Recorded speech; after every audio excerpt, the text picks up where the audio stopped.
Trump back in the news again. I don't know what he got to say, but I'm going to hear him because, get back a moment and you got to hear him. Revisit the COVID-19, because that, you ran on very strongly on the border. That was a single issue for you. The pandemic hadn't happened. Biden ran strongly on COVID-19. Yet I'm learning from Chad Wolf, your former acting DHS secretary, and Democrats as well, that people are crossing the border, and sometimes we can test them and sometimes we can't. So as a former president, you know a lot of details that we don't have access right now to because we haven't had our first solo news conference with Biden. So I'm going to ask you a couple of questions just from a president's perspective. Title 42, what would it do to stem the tide in terms of COVID-19 right now? And is it being applied in your estimation? Look, I like you. I like Fox. That's a lie. I just lied twice. I think I'm just biased towards any reporter that's, not white because, we need more non-white reporters. But platforming a guy with an ego as big as his to literally say what he wants to shit on Biden is not the greatest thing, but we knew this was coming because Fox needs the ratings. Who created that? And remember, he went off on Fox and was like, Fox is fake news too because they called the election for Joe Biden. So why platform him again? Nothing. They're not doing Title 42 or any title. People are just pouring into our country, and they will. That's not true. Destroy our country. 72% of immigrants who have tried to come through the border process have been denied. So the people coming into the country are going to destroy the border, destroy our country. That's not true because literally immigrants are the entire reason why we didn't go into an absolute economic and social collapse during the pandemic. And damn, you can't even give them credit for that. They will destroy our country. You can't take millions of people. They'll have millions of people before this mess is over. They'll have millions of people. If we hit 1 million immigrants, it'll be pretty much the same as any other time in American history.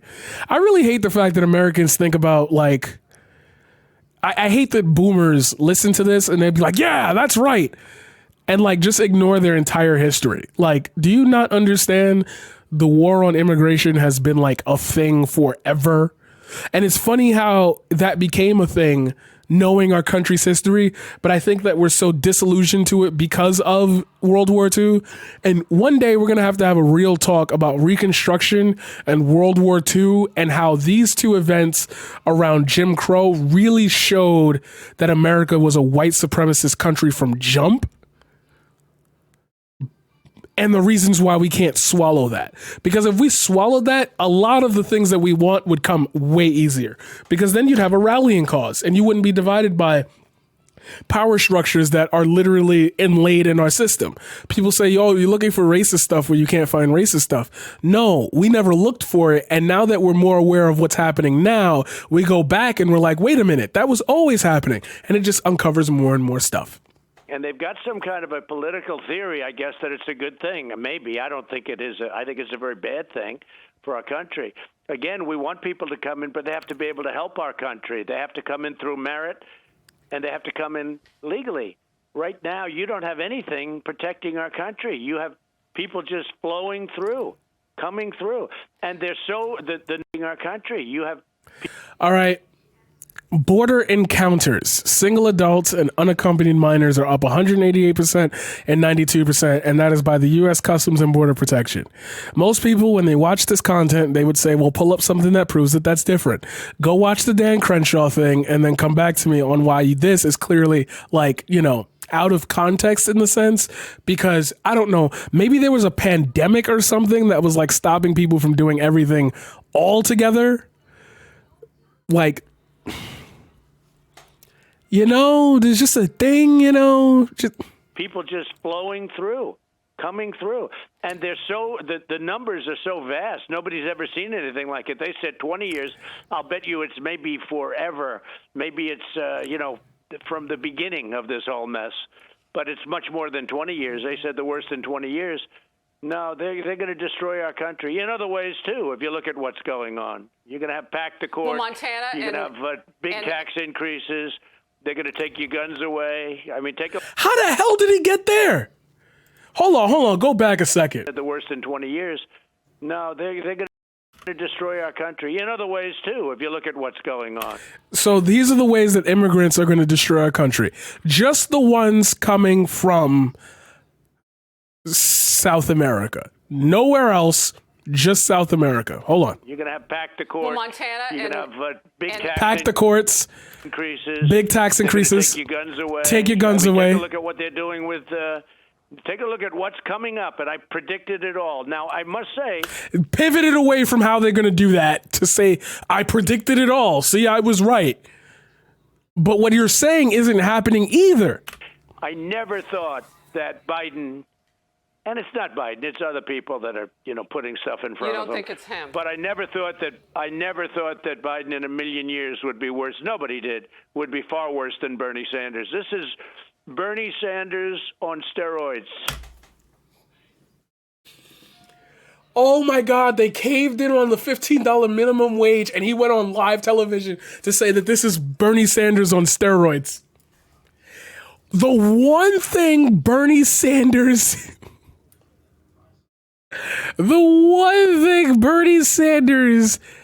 wished for workers' wages is the only thing we didn't get. And he's worse than Biden.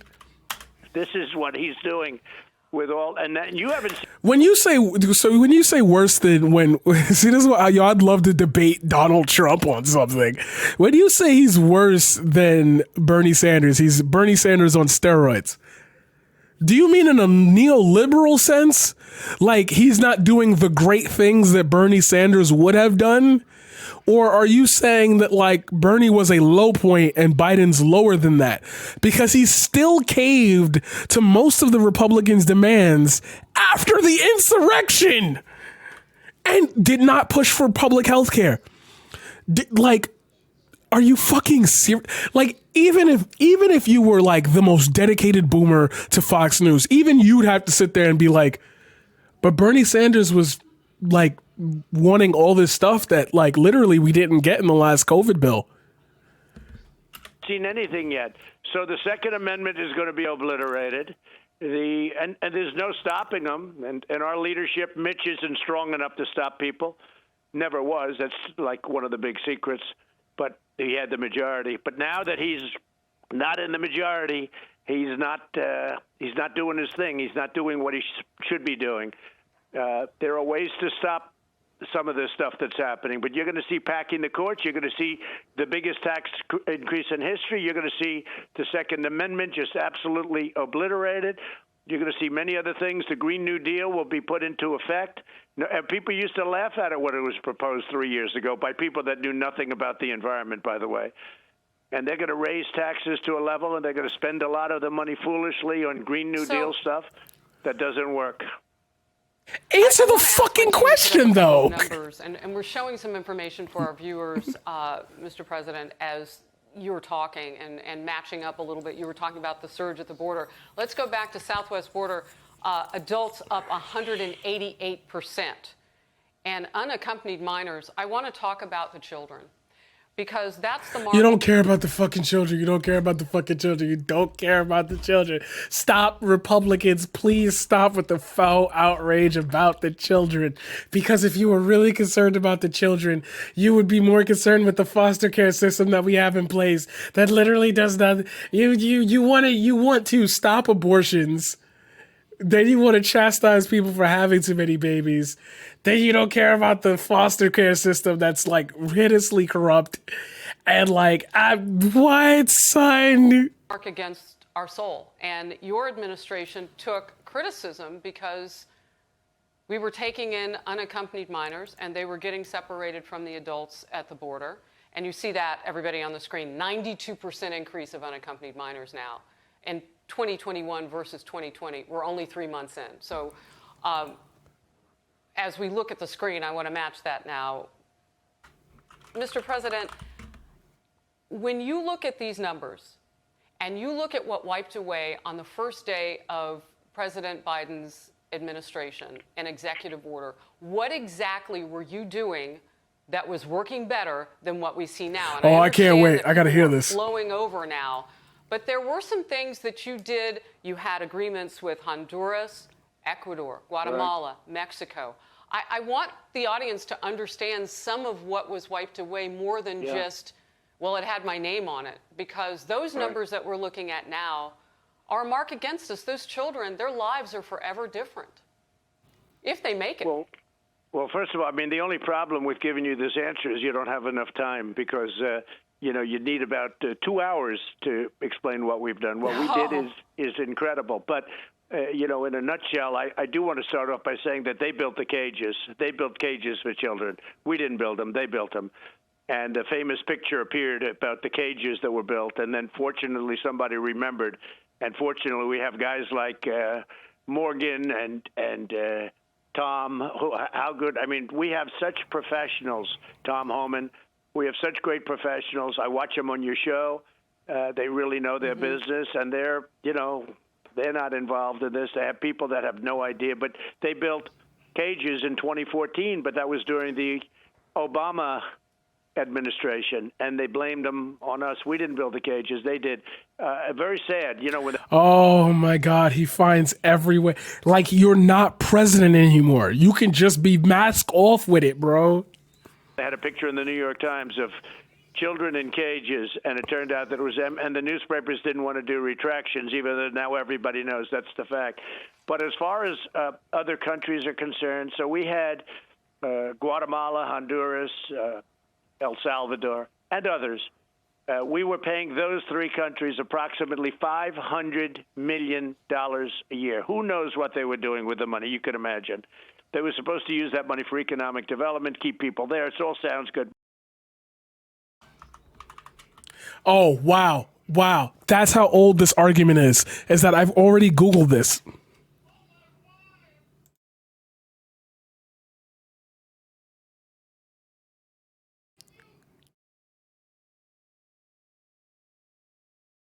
Oh my God, just let me read something.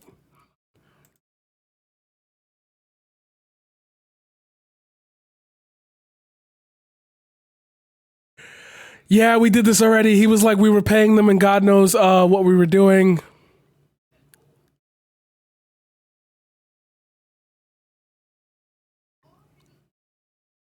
President Juan was unindicted co-conspirator in a U.S. federal case against his brother Tony. Tony Hernandez was found guilty in Manhattan of what the indictment called a state-sanctioned multi-million-dollar drug trafficking network that sent tons of cocaine into the United States.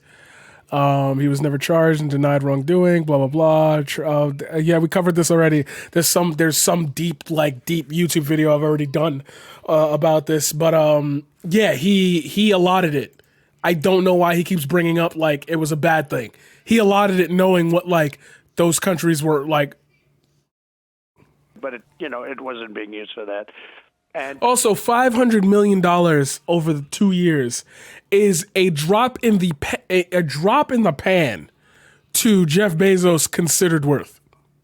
Jeff Bezos could have footed that bill himself, so that's not an issue. People were flowing in, and they wouldn't take MS-13 gang members back. They wouldn't take anybody back. They wouldn't take MS-13 gang members back. They wouldn't take anybody back. I feel like you missing something in between them. It's like a little, see, nuance. It's like, even if I wanted to believe in the guy, which I don't, I feel like you're missing something. Maybe that's the neoliberal side of me kicking in. Maybe that's the socialist side of me kicking in. Or maybe it's just you were my president, and for some strange reason, you kept saying things that didn't make sense. For Obama, they wouldn't do it. They said, nope, don't ever land your plane here. Don't ever bring your buses here. Don't ever send a boat. Nothing. We won't take them back. Turn around. They were turning our people around. They were treating us like amateurs, which is what they were. And so I said, well, they was doing that at the beginning of mine too. I said, so how much money do we pay these countries? $500 million. I said, stop payment. As soon as I stopped payment, all of a sudden they said, we would welcome our MS-13 gang members back into our country. We would welcome. Anyway, I got along very well with those three countries and really well with Mexico. The president of Mexico is a friend of mine. He's a great guy. Excuse me, because I know I'm going to have to let you go soon, but I want to get this in there. Is that part of what's gone? I mean, is Biden maintaining these relationships? We can't do this without the countries south of the border. In fact, we had some video, and we can go back to Tijuana, Mexico. There are tent cities that have set up on the border waiting to get back into the United States. Yeah. Waiting to all those come people here are going to come flooding in. Right. I kept them in Mexico. By keeping them in Mexico, Mexico becomes much tougher at their northern border because they don't want any more. So I said to Mexico, look, if you're going to do any of this stuff that's bad for us, I'm going to put tariffs on all of the cars that you make for the United States, because before my administration, they stole 32% of our automaking business. The unions don't realize that. You know, the union members realize it, but the heads of the unions that all support Democrats, no matter who they are, they don't realize it. But they took 32% of our automobile business. I said, they took? We didn't send? Oh, God, he even talks like a businessman. Okay, so small crash course on U.S. economic policy here for those of you who are unaware. The U.S. is currently, and you go ahead and fact check me on this. Matter of fact, I'm going to say it in a way where even if you fact checked me, I'd still be right because I'm going to go off from that point. The U.S. is one of the leading export job countries. In other words, we find cheaper labor out there, outsource our labor out there, and then reap the profits. You might have heard of some things like offshore accounts. Well, these lead into these type of things. If you keep your money in a certain place, it generates interest. Certain places don't have certain laws stopping you from accruing interest and keeping large deposits of money there. They like the money there because they can use it to, spend and loan and whatever. On top of that, or what built from that, is, wait a minute, your minimum wage laws and your worker laws are a lot less strict than ours, and you can pay your workers less. So we will ship the jobs out there, we will have other people do them for less, and we can focus on more important things in the country, in the States. This led to the automotive industry not being U.S. centric. Do you remember in the 1960s and 70s that whole idea about muscle cars and American made cars?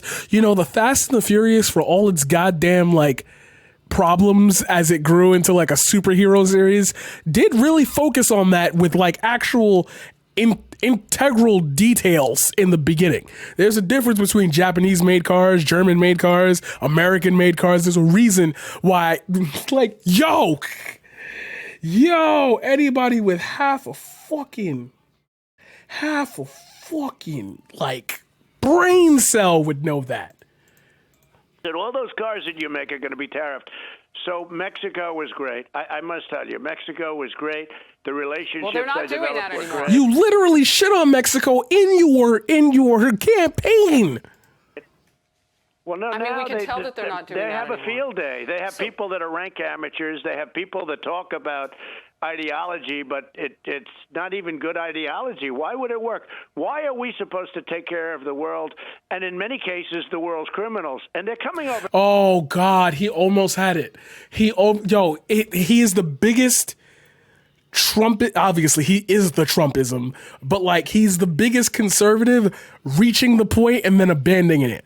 Why should we take care of the world? Because we keep inserting ourselves into the world's issues.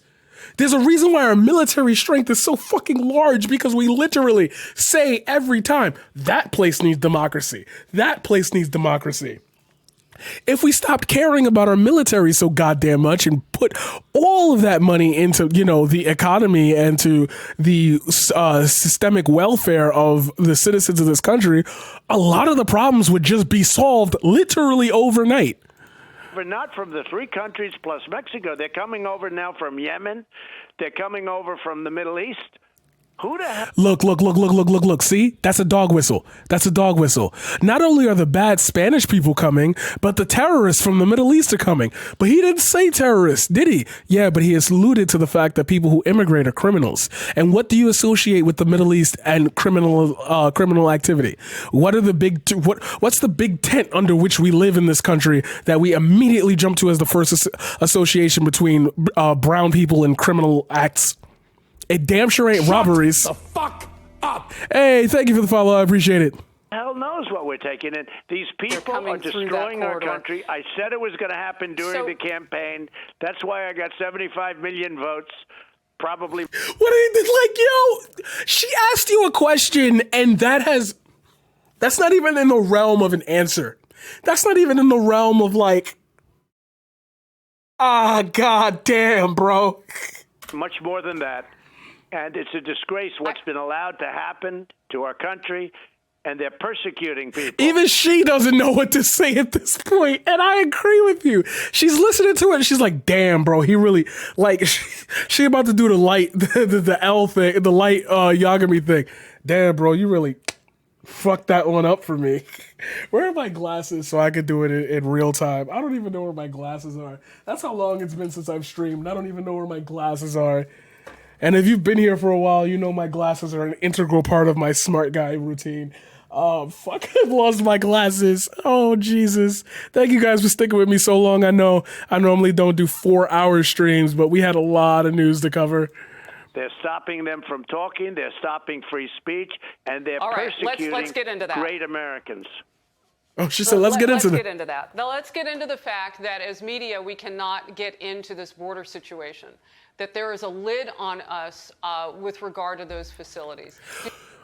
Remember that, and then remember the Project Veritas thing. I told you I'm not covering it today, but just remember that. If you're watching this, remember that Project Veritas said they got photos, but remember that she said that there's a lid on it. Just remember that. Did your administration ever consider some of the things that the Biden administration is doing, closing down a border? I still don't understand, by the way, Mr. President, how that would even really work if it's so porous the way it is. You can't close it without structure. Well, that's why you needed the wall. But now I've built almost 500 miles of wall. No, he didn't. He's peddling that same lie, even though he knows that the people who literally built the wall had to come out and say, yo, that's not true. So it's a much easier situation now. When I took it over, it was a disaster.